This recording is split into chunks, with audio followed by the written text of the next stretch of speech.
Welcome back to the Libertas International podcast. We're going to have an interview.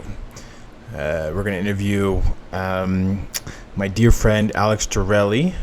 Alex Darelli is the founder of a group called the Children's International Rescue Foundation. It's a group that works with local law enforcement to create cases, to find cases, and eventually perform recovery missions with different police across Latin America to help liberate survivors from modern-day slavery. Alex is one of the people I admire most in this world. His friendship is something that I value very dearly. I look up to him a lot, and we've been working together for 5 or 6 years now, and I know you guys will be insanely blessed to hear his words, hear his conversation, hear his conviction about what he's doing. And we are so honored to have him on the Libertas International podcast. And so without further ado, enjoy my interview with the founder of C.I.R.F, the Children's International Rescue Foundation, Alex Darelli. Alex, welcome to the podcast, man. How you doing? Doing great. I appreciate you inviting me to chat with you today. No, my pleasure. As you guys heard in our introduction, Alex is the founder of C.I.R.F, the Children's International Rescue Foundation. It's been going since, when did you guys first start? So we started back in January of 2021. I think I remember in 2020, if I'm not mistaken, we went to Village Inn, was it? Yes. And you were telling me the idea of you wanting to start this nonprofit and the ideas that you had. And who were we with? Were we with Jose, or who was with us during that trip? It must have been some other team leaders that we had at the time. Yeah, that's awesome. So it's 2021. Yeah, cool. 2021 January. So we'll be approaching 3 years here. It's flown by. Cool. Well, tell us about it. For those that we'll give you the contact info in the podcast, how to find Alex, how to connect with his team, where to follow them on social media. But Alex, I guess first tell us about you, your background, how you got started, and what kind of led to the founding of C.I.R.F. But let's hear about Alex Darelli first and foremost. Yeah, absolutely. Well, so I'm a 17-year police officer. I'm a sergeant for local jurisdiction here where I live, and I started with the NGOs and nonprofit world about 7 years back.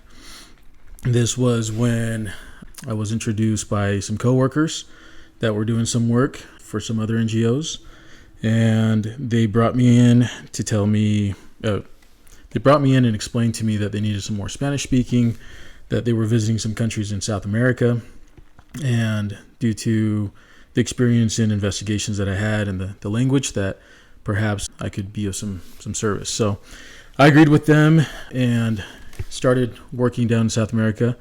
I found I had a niche or knack for it, and it really just kind of blew up from there. I started being the point of contact for most of the partners that we came in contact with, established some pretty long-term friendships with them, and found that there was a lot more work that needed to be done. So created a team and expanded to about 40 operators or so that would go down, and through coordination and some planning, we would do operations throughout about eight countries at the time. So that's how we started. We created a team a few years back, and that team has kept going and has kept working under today's C.I.R.F. So you mentioned 8 countries. I wrote some down just based on my experience with you. You can correct me if I'm wrong, and it's Colombia. Obviously, you guys have a strong reach in Colombia. We've worked some cases together down there. Ecuador, Peru. Those are the countries I think that came to mind first in my head. Which ones am I missing? So Guatemala, Costa Rica, and we did some work in Mexico early on as well. Dominican Republic, there were a couple ops that we've done in that country. We've done a little bit of work in Brazil, and we've made some partnerships in both Uruguay and Argentina and Chile. But still, it comes back to Colombia, Ecuador, Guatemala, Costa Rica to be the strongholds as far as how much work we have as an organization. Cool. Why? Tell me about CIRF. Like, you've done some work with other nonprofits. You have a lot of experience in this. What makes CIRF different from other nonprofits out there? That's a great question. So, why create another nonprofit? I think is probably the first thing that comes to my mind. And back in 2020, when we started thinking about this, I rounded up all my team leaders that we had in the different countries, and I brought the idea to them to get a new organization started that was a bit smaller, that was perhaps a little bit easier and faster to support local partners and be able to not really have all the red tape and all the delays, whether it would be through planning operations or providing some kind of equipment or anything that may be needed. We wanted to be able to do it faster. That was part of the reason why it was created, but I also found that there was a huge need where 1, 2, 3, 4 organizations really didn't cover all the work that was out there. There's a lot of people in need. There's a lot of kids in need. And if we have more organizations, more NGOs that are willing to step up and help out, I kind of look at it as fishing with the pole versus fishing with the net. If we can compare NGOs to being more of a net, that we can catch more fish this way at the same time, then we're more productive and as a whole mission. So we just wanted to be a little bit more involved and be able to support a larger spectrum. And so, if someone was going to ask, what does CIRF do? How does CIRF support local partners? What would you say is your elevator pitch? What is your guys' niche? What do you guys do when you say support local partners? Like, what does that look like as far as what CIRF operators do? So really, our bread and butter started and still is really more of the operational planning and carrying out some undercover work. The mission allows us to be able to attack all areas, whether that means preventative, educational, or aftercare.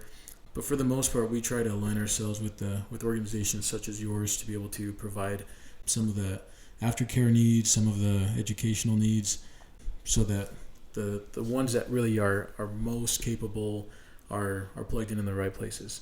So our niche really has been the operational part of it.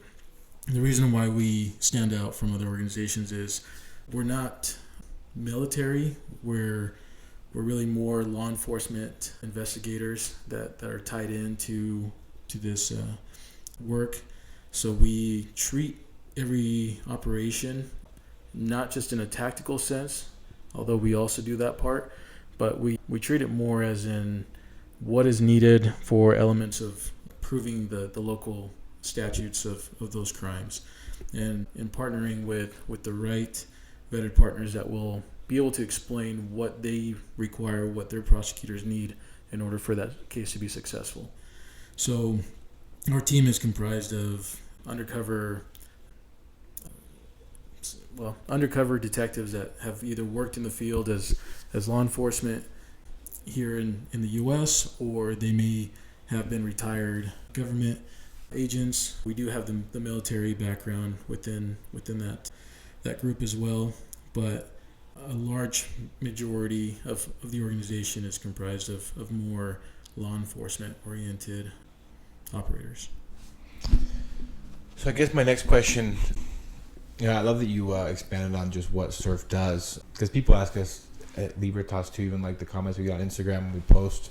Even today we posted a picture of a guy named Grodugu, who's an Indian guy who was exploiting some of our girls down in Colombia, and I posted about his arrest, and so people asked if we did undercover, and obviously at Libertas we don't do undercover. Mervin's our director of justice down in Colombia, and how we would help support some of those cases is helping coordinate victim interviews with different law enforcement, supporting the victims so that they feel comfortable enough and safe enough to talk to law enforcement. And when law enforcement has maybe some budget shortfalls as far as like getting their case to the next step, I think of a case maybe like out in Cartagena where we had this case of this female, it's like 58-year-old female who was recruiting minors in schools in Medellin, and she fled to Cartagena. So what the police agents in Medellin needed were some plane tickets, which I'm sure you guys have done in the past too, is purchase plane tickets, round-trip tickets on Avianca or something, to Cartagena, get the arrest, and then bring them back. Or, in this recent case, this Indian gentleman supposedly didn't speak any Spanish. He spoke just English and Indian, and so helping cover an interpreter so that the arrest can be legalized. And so on our part, we don't do any undercover, but so you explained that you guys do undercover. I'm sure we'll get questions of like, how do you guys deal with undercover? What is that like? What's like the mental toll that it takes on you guys? If it takes like a mental toll, like how do you guys do the undercover work knowing that you're seeing these victims in their worst moment? And yeah, just expand on that, the undercover role you guys do and what that's like for your operators.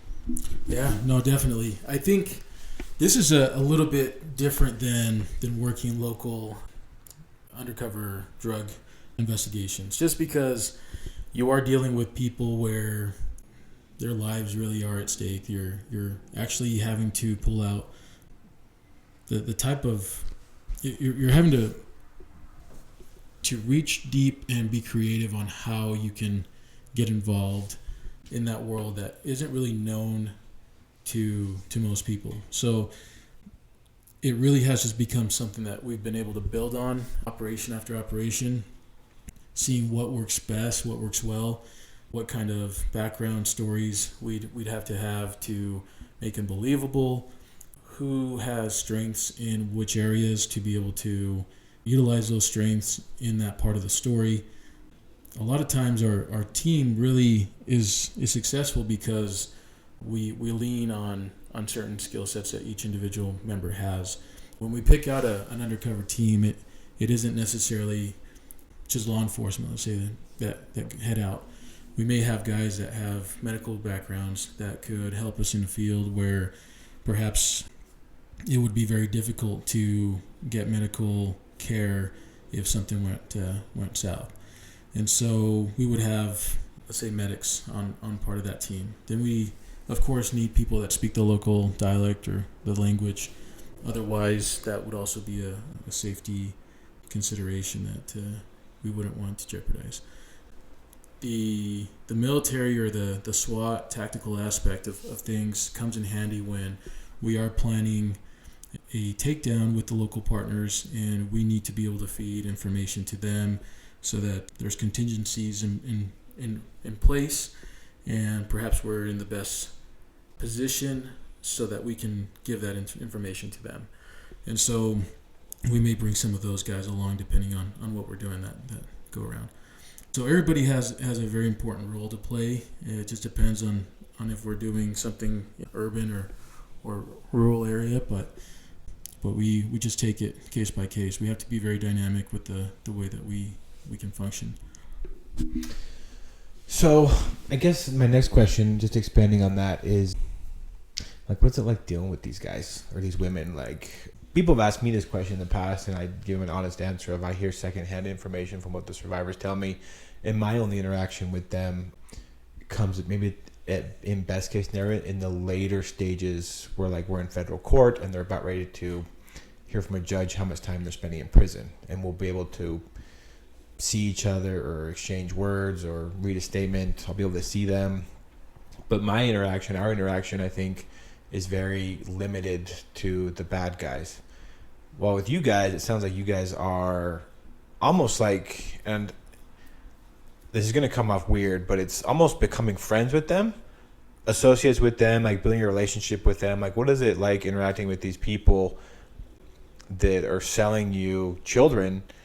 And I guess, what are some of the techniques that you guys do to keep yourself safe, to not let yourselves become friends with these people, and take us into the mindset of like what it's like dealing with these evil people? Oh, that's a great question. I really like that question.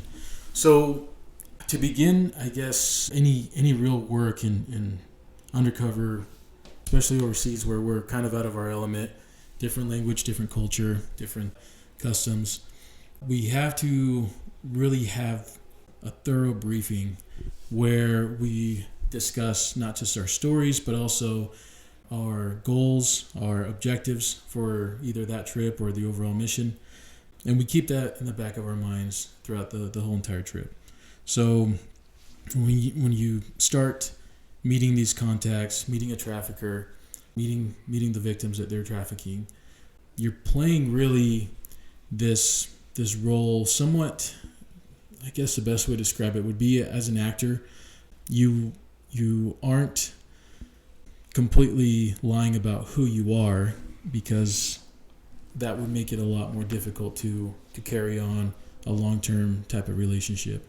But you do carry somewhat of a fake split persona, that while you're in the field and you're out with these people, with these traffickers, you're mimicking what they expect in that world.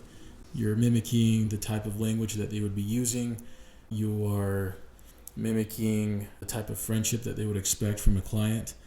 Yeah, you talk about becoming friends with them, and that's exactly it. Really, if we do a good job, they should feel like we are their friends.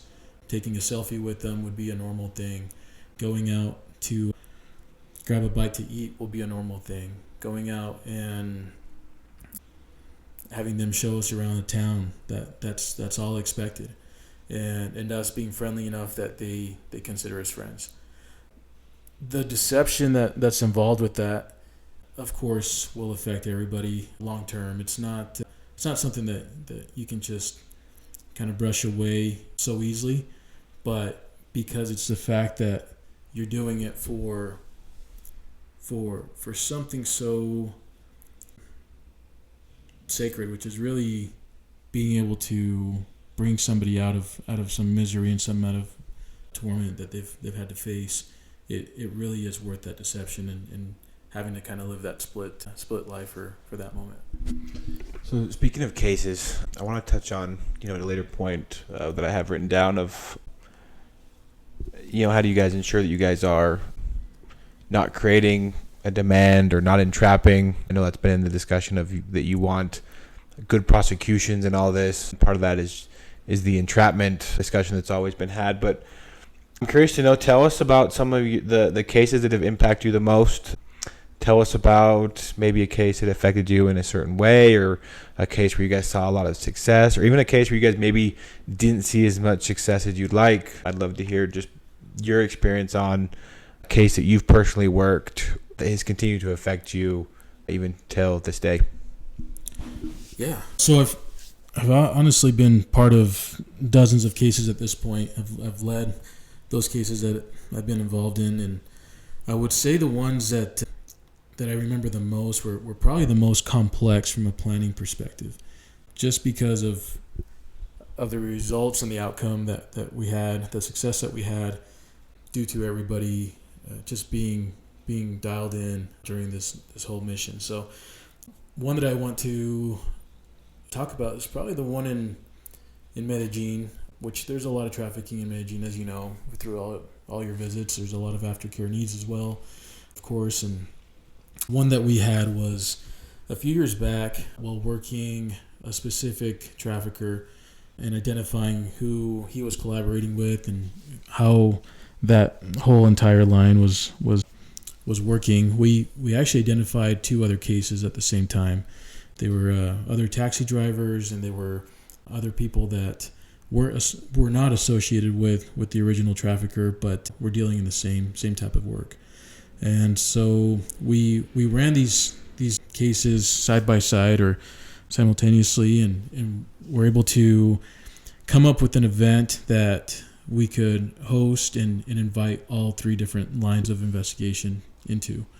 The reason why that was important for us was because it saves money, it saves time, it saves ability for us to do more work by combining more cases into an arrest phase and be able to have the element of surprise for the next couple cases to come.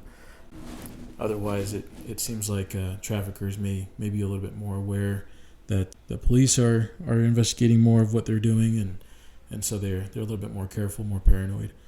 So in this particular instance, we arranged an event where there were over 30 girls. There were several minors involved. There were several of the traffickers there. All these 3 investigative lines that we had been working with the detectives.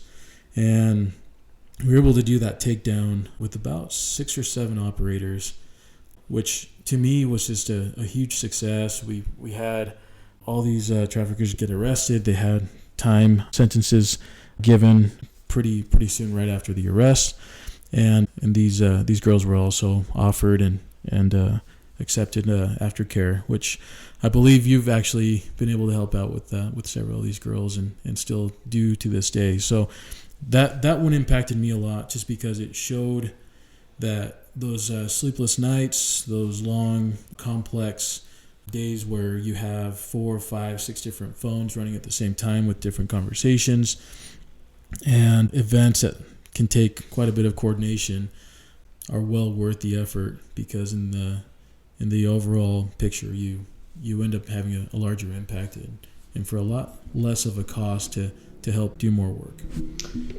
Yeah, I'm interested to know too, just like you mentioned a couple different times, like what it takes physically to do some of these operations. Marvin, as he's going throughout his day from visit to visit to visit and working with these survivors as he's now on the aftercare standpoint. For those of you who don't know, check out our website, libertasfreedom.org. Marvin is our director of justice, and he's an ex-Colombian police officer. So he used to work with Alex quite a bit in the undercover realm when he was a police officer. And he said to me once that he prefers the aftercare side because it's a lot less physically demanding. He said it's a lot less nocturnal. And so I'm curious to know, like, what the hell he means by that, as far as, like, what does it physically look like for you you mentioned, like, becoming these guys' friends and getting their trust. What does it look like? You mentioned emotionally what it's like, but physically, what is it like? Yeah, physically, it is very demanding. Definitely something that feels like most would have a shelf life to be able to do, just because of how many hours we put in while we're out. Unlike, a full-time job where you go in for 8-10 hours a day and clock out, go home, these operations, we can't waste time. We might be in a country for 7 days, 10 days, maybe if it's longer, 15 days.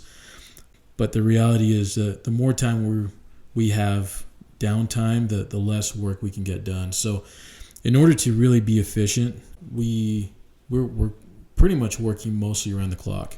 We need to have enough sleep to be able to be functional and be aware of our surroundings, be able to pick up on any kind of signs of danger, or be able to stick to our backstories and not have sleep deprivation or anything like that get us off that path. But that being said, this life of the traffickers and victims involved does not always carry out during the daytime. A lot of times this starts barely at 10, 11 p.m. and it may go till 9, 10 a.m. the next day. So for us, it is not uncommon to have nights, several at a time, 4, 5, 6, 7 nights where you are all night long. You are finishing up around 8, 9 a.m., whether you were meeting up with a couple different lines of investigation, suspected traffickers, or you're meeting up with law enforcement, having meetings throughout the morning hours, and then being back on the phones and texting over social media platforms for the work to come that following evening. So it pretty much doesn't stop. You will get rest throughout that whole operation, but your body is constantly on the move if you're not sleeping. And so it can be pretty demanding, where you get back and about 2-3 days into a trip, you normally feel like you've been out 7 or 10 days. By the time you get back to your home, it feels like you've been out for a month, and you really have done things that would probably have taken you normally that long to have done. So the experiences that you have, the work, the amount of leads, the people that you meet, it does tally up into the dozens by the time that you're done. You do end up having many contacts. You get to know the layout of many establishments, the management, the way that businesses ran in different areas. And that can only really be accomplished in that short time frame if you're constantly on the move. So I'm just thinking, physically, emotionally working with these people, in the aftercare space, the aftermath of the trauma, that's what we're dealing with, working through those survivors in their path of healing. But you guys oftentimes are exposed to these victims in the middle of their worst moments, in the areas where they're being trafficked, exploited, in these brothels, in these dance clubs, on the street, wherever they're being exploited. Like, what is it like, the operational side, to, I guess, be exposed to the most vulnerable and to witness the most vulnerable in probably their worst moments?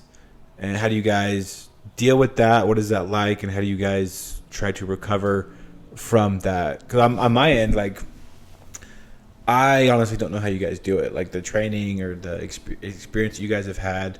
But I don't know if I, based on my experience, would be able to handle being exposed to, in that type of undercover setting, to probably the worst moments that many of these girls will ever go through. Many of these girls and boys. So what is that like? Like, take us into that experience. Yeah, no, for sure. It does take a toll. Emotionally, it takes a toll. Mentally, it takes a toll. Really, we counsel with the group and with the operators involved, that therapy and following up after they get home, after a debrief, to be able to be constantly checked back to a good foundation and not ever get derailed from what their values, their morals, their ethics were at before they left on that trip, and to kind of keep themselves in check and keep each other in check. So it's a constant battle as far as trying to keep that composure when you're seeing somebody at that in their worst moments. They're laying it all out for that operator, or they're crying.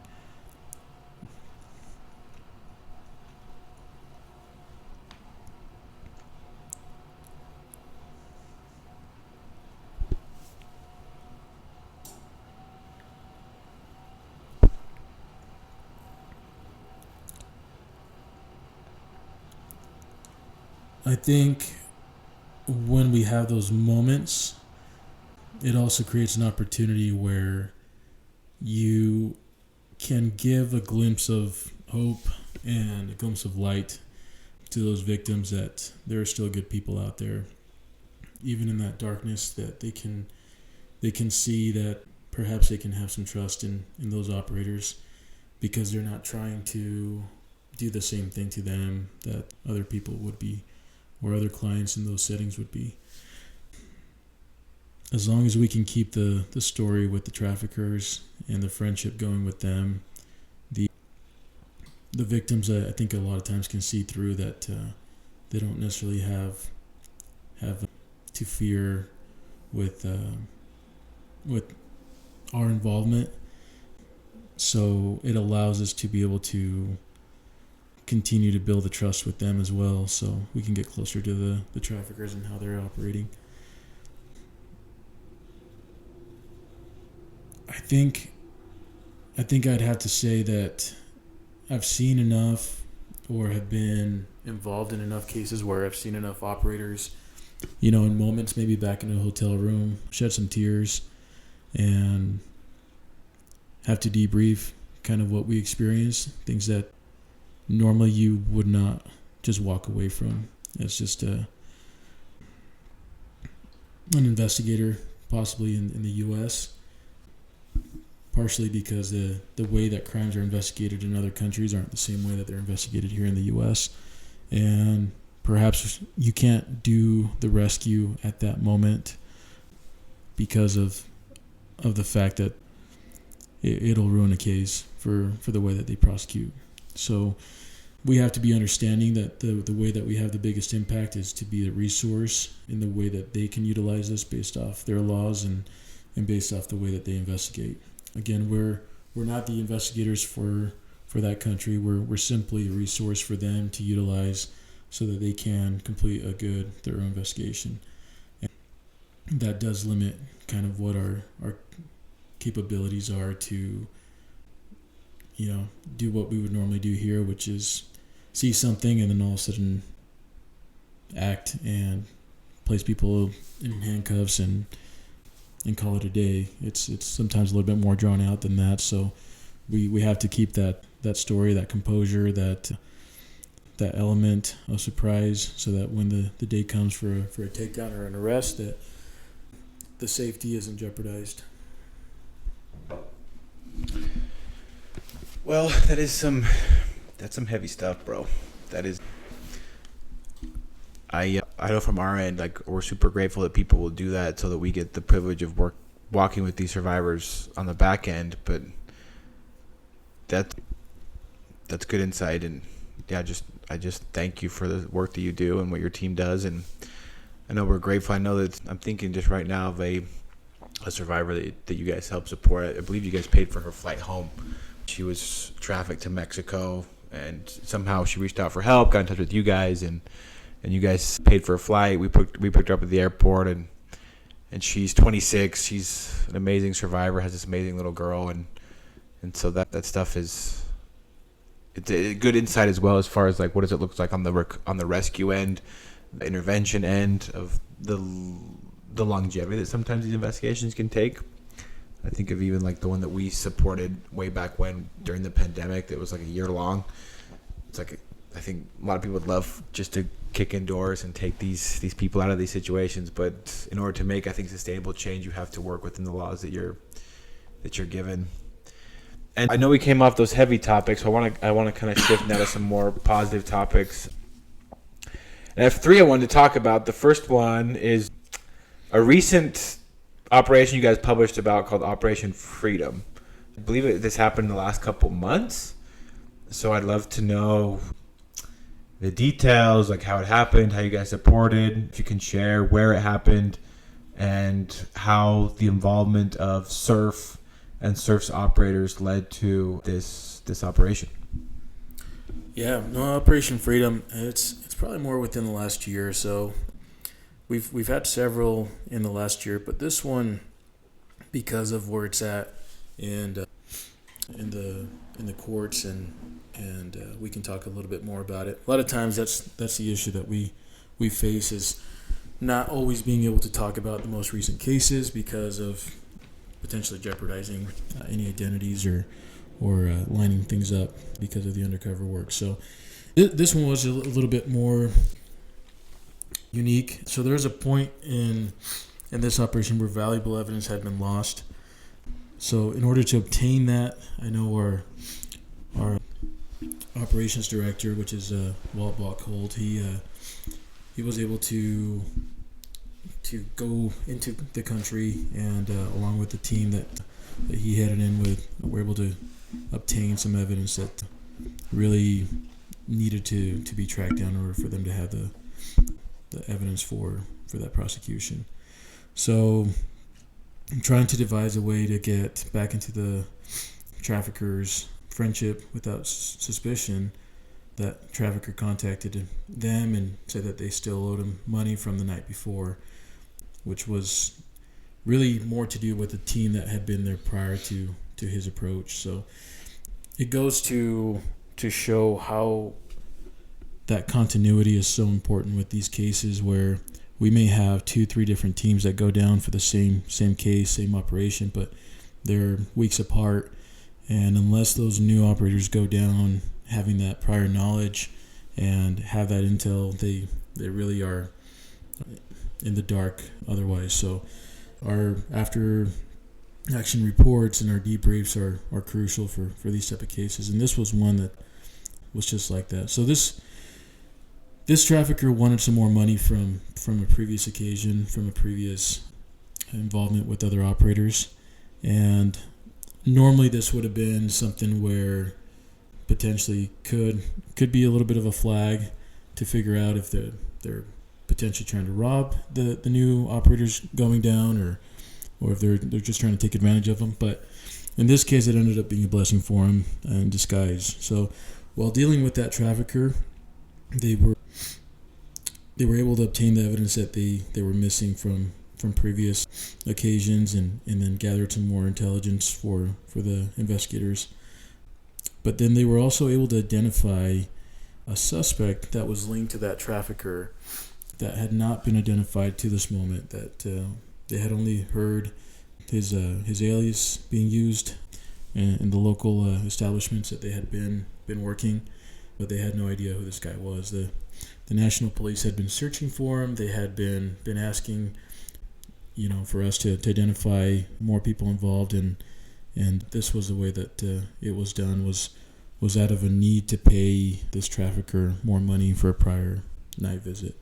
So the minors that were identified that night also were not involved the prior occasion. So more intelligence and more victims were given over to the partners, and in the end the takedown really resulted in more victims being able to be offered more aftercare and more traffickers to be arrested, and an order for an arrest was issued to this for this guy kind of last minute, that they had been able to identify last minute, and that's one more person that really impacts every person. Every trafficker that gets arrested will impact many victims or potential victims, because with them out of the way, with them locked up, it allows new future victims to not have to deal with that. So a lot of times it's prevention as much as it is really the consequences for what they've already done, but really preventing it to continue further. Sorry, I kind of went off tangent on that one a little bit, but no, that's okay. Go on all the tangents you want. No, it's good. Just more than anything, just to give validity to like what you guys are doing, and we're having this. We're recording this podcast in my apartment, and for any of you that have been to my apartment, which is probably none, there's a lot of like trinkets in here. There's this pug that the bodyguard of President Petro's wife made for me. That he keeps watch over my house. There's a bunch of challenge coins. There's a T-shirt they got made for me. But a specific thing on my wall is a medal given by the Colombian Police. I believe the correct term is condecoración, if I'm not mistaken. And the one I have on my wall is special to me for a couple different reasons. One, because you got it with me. You were present and you got one as well for your work down in Colombia. And two, there was a survivor that came with us that was recovered based on your direct involvement in a case that on this podcast we'll talk about later on, called Project Eternal Spring, involving a man named Victor Galarza.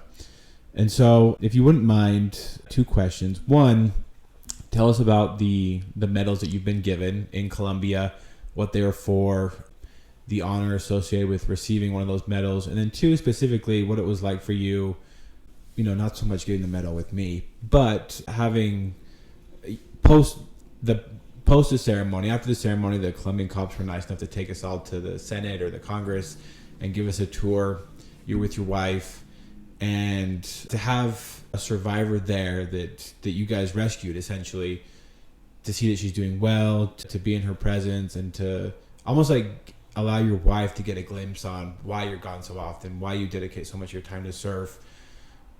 And what was it like, that experience of seeing the fruits of your labors with your family, and for you as well, obviously? And then what does it mean for you to earn those medals? Why were you given those medals? And why does it give validity to everything that you're trying to do with CIRF? Yeah, well, I know that was a loaded question. So. Yeah, there's a lot of questions there, but no, definitely, I think I can attack them all. Okay, so the medals so far received, I had two of them awarded back in over the last 3 years, I would say. It's whenever I've been awarded those two medals, and they have been for the work, like you said, on being able to gather information, intelligence on behalf of CIRF. I was able to accept those, and really it just goes to show what the team's been able to accomplish, but at the same time the honor and the responsibility we have by having the trust of the local government in Colombia. So a little backstory, I guess, to start is I am Colombian. I was born in Colombia. I came to the U.S. when I was 6 years old. So as American as I feel, obviously my passport still also shows I'm Colombian, and I have really not just a need, but really desire that I want to give back to the Colombian citizens, to really my roots of where it all started. And so being able to be part of this work and being able to work with the Colombian government specifically has really been meaningful just for that reason alone. But there has been so much more that has taken place, such as these awards have been around cases that the Colombian government has also spotlighted through some. Let's see what I'm trying to say. We'll edit that part out. Lost my train of thought. So some of their biggest cases that Colombia has had and their national police have spotlighted have been cases that we've been involved in, and so it's been an honor to say that we've been a part of those cases that the Colombians have been able to show have been large successes in the country over the past few years. The receiving that and being acknowledged for the work that we've done meant a lot, just because of being able to show family members or like you said, my wife, why so much time has been sacrificed, so much effort, so many trips, and for really giving of our time or our talents to something that we all believe so much about or believe so much in. So the victim that you talked about, it is very different for us in the operational side to look forward and see somebody that's completely out of that element where we had met them in, to see them productive, to see them progressing, to see them happy, to see them safe. It really helps complete the image that we've had all along for that mission. It really motivates for future work. Because just like anything else, you can get either a little bit more cynical, in law enforcement from just constantly seeing all the negative side to everything, or responding to calls where there's only emergencies, but you're not really seeing the light at the end of that tunnel. So being able to see that aftercare and really progress in somebody's life and impact them to a degree where it's life-changing really makes all the difference that we would need. And even if it's just one person that we help out and we're a part of, it makes the many operations and sleepless nights worthwhile.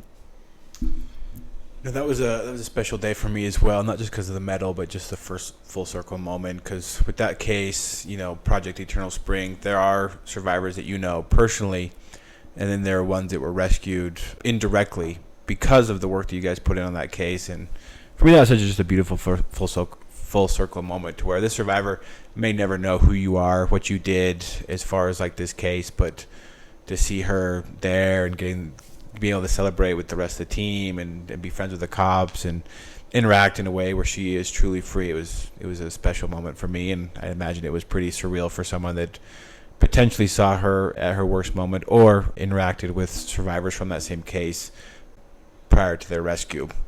And my last question, Alex, for you is it's funny. I sent Alex a list of questions of here's the stuff I want to touch on, but as the conversation gets going, stuff has come up, just some of his accomplishments and some of the things that we've experienced over the years. And I guess to wrap up this podcast before we direct people to how to get to C.I.R.F, how to find C.I.R.F, how to connect with you, is tell me about your Corazon Verde.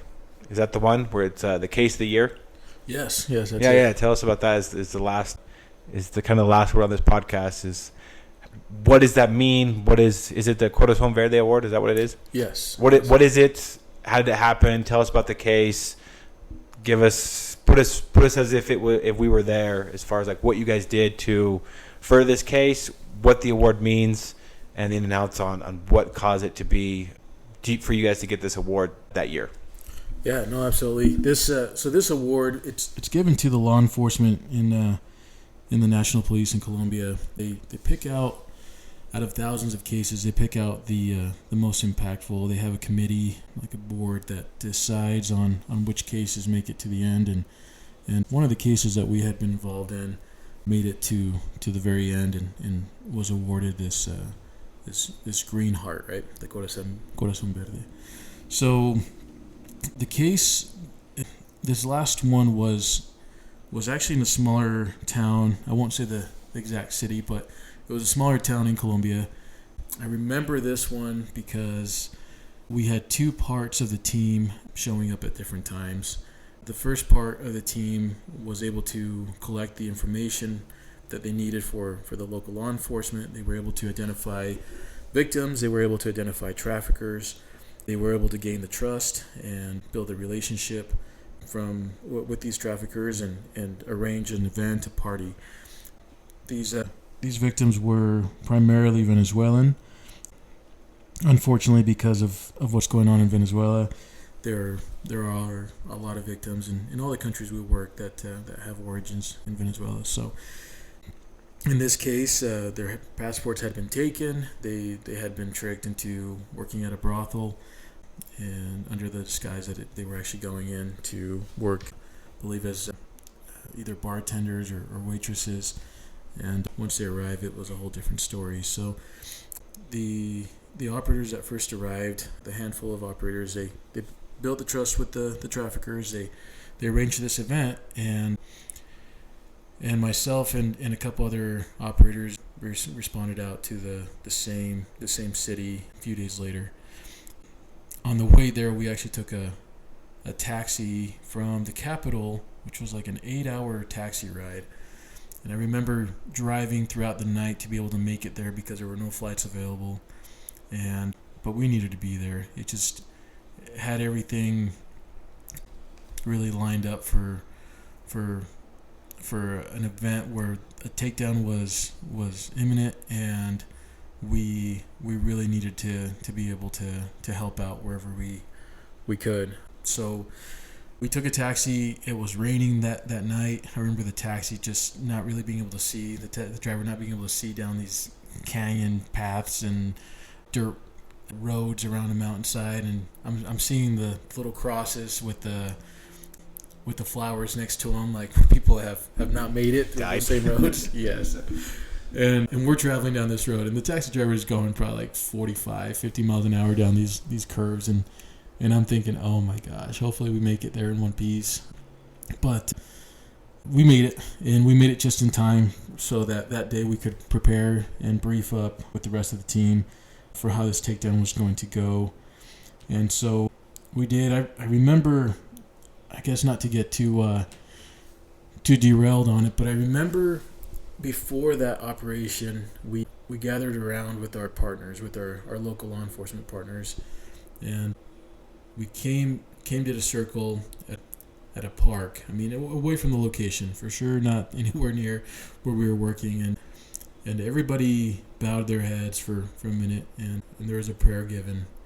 And I remember just looking around, all these burly operators and military guys, law enforcement, and local law enforcement partners, and seeing a couple tears kind of in their eyes with the satisfaction that they knew finally that day had come, where the rescues that they had been envisioning, where the hope that they had seen in these victims' eyes had finally come to be, and we were finally going to be able to finish this off where it made sense. So we finished that up and did the operation. It went as planned. They ended up breaching and pursuing a couple of them that tried to flee, and they grabbed everybody that night, arrested everybody, and were able to provide those aftercare services, which I believe, again, you were part of the same case, and were able to offer those aftercare services to the impacted victims.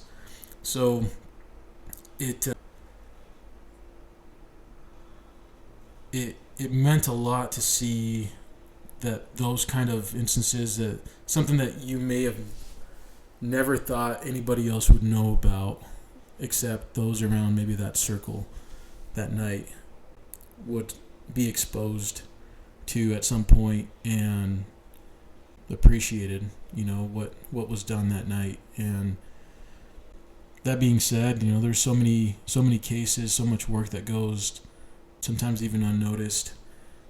Really, anytime we see the potential for appreciating what others are doing, even outside of our organization, we want to give them an applause for what they do, because not all of them reach to that level where they're highlighted, that they receive this Green Heart Award, but sometimes it goes more unnoticed. But the impact that it has on those victims, on those people that finally had a turn in their life and finally were able to break free of that despair that they had.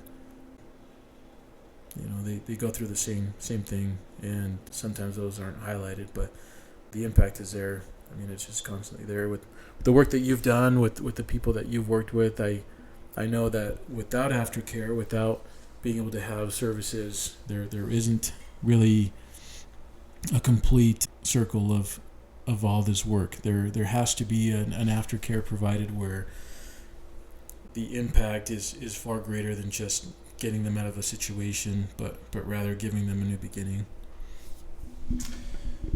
So we've talked about C.I.R.F. Obviously, you guys have the credentials of the medals, the Corazon Verde. Extremely professional, extremely qualified. I was just on your website this morning, just someone who's known you for 5 or 6 years now, just getting refamiliarized with the website and just the people you have running your organization. You have some feds, former FBI personnel, U.S. Marshals, but a lot of local cops, people who have the police background, and so obviously highly professional, decorated. There's the awards or the statistics. Just going on your website gives you guys the credibility. If someone wants to get involved with C.I.R.F., if someone wants to give to C.I.R.F., want to learn more about C.I.R.F., where would you point them? How do they get knowledgeable about C.I.R.F.? Where do they go to get the information to know how to get more involved, know how to contribute to what you guys are doing?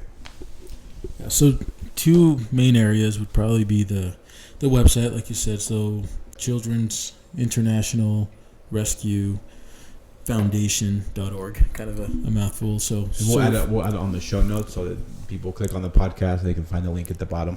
And then also our Instagram account. So Liberandis, which is the Latin, for liberating, and _CIRF, our acronym for the Children's International Rescue Foundation. So that's the best 2 ways. So if someone wanted to help right now, what is the best way what is the way that's most effective for you as far as being able to help what C.I.R.F. is doing across Latin America? So a couple ways to be able to help. One, if you feel you have the background to join the team and be able to help us do this work, an email through the website or even a message through Instagram would be the best, so that we can reach out and speak with that individual. That would be more of a hands-on. But we know that not everybody can do hands-on, and what we're really missing, because we're not a large organization, is funding. If there's companies or connections or somebody individually wants to help us in supporting the next operation, we have 2 or 3 right now in the next 2 to 3 weeks, then donating through the website would probably be the easiest way. Cool. Alex, any last words before we close this podcast? Anything we didn't touch on, or any stories you want to share, or anything that you want said on the podcast prior to us ending the show? No, just appreciate you inviting me to chat with you a little bit more about this and sharing something that's a common passion. I mean, we both have been in the same countries together, I think multiple countries at this point, and we have seen the need. We've also seen the impact on both sides. You've seen the impact operationally, and I've seen the impact on the aftercare world as well, and strongly believe, and I think I wholeheartedly will be supporting these missions indefinitely. I can't see, unfortunately, a time where it will not be needed. And so right now I just thank you for the awareness and would like to keep spreading that awareness. Yeah, that's a good point to end on. I think is first off, we have been. I think of the time we got extorted in Dominican Republic, where we had steak dinner with some wine in Uruguay. Obviously, getting your award in Colombia. I believe you guys were just coming back from an operation too, and I was doing some aftercare work in a different city. And I think we got together in Bogota to have your award, and then fly out together before the pandemic hit. I think we gave a joint presentation together in Guatemala. We had some joint meetings in Costa Rica. Yeah, even like just having you sit here brings back the memories of just like the trips we've been on. And I think you raise a good point too of, we've been honest on this podcast. It's ending human trafficking is quite the goal, and it's a big one. And I don't know honestly if we're going to get there. But what we can do is make an impact. For one, support our law enforcement partners in taking down certain traffickers, recovering survivors. And so I just think going back on the day we both got our medals, that survivor that was there enjoying the day with us, if it wasn't for CIRF's involvement, if it wasn't for Libertas' involvement, she would, who knows where she would be. And if it was just her, it made this whole journey worth it. Even if all this fundraising, all this effort, all these trips, if it was just her, it made it all worth it. And so, Alex, my man, thanks for your time. Hope you'll come back. Check him out at children'sinternationalrescuefoundation.org. Check him out on Instagram. We will publish a link to both those on our show notes, as well as some news articles that they'll send with some case notes. You can see the type of work that they do. And so this is Tyler and Alex signing off. Thanks again for joining us on the Libertas International podcast, and we will see you next time.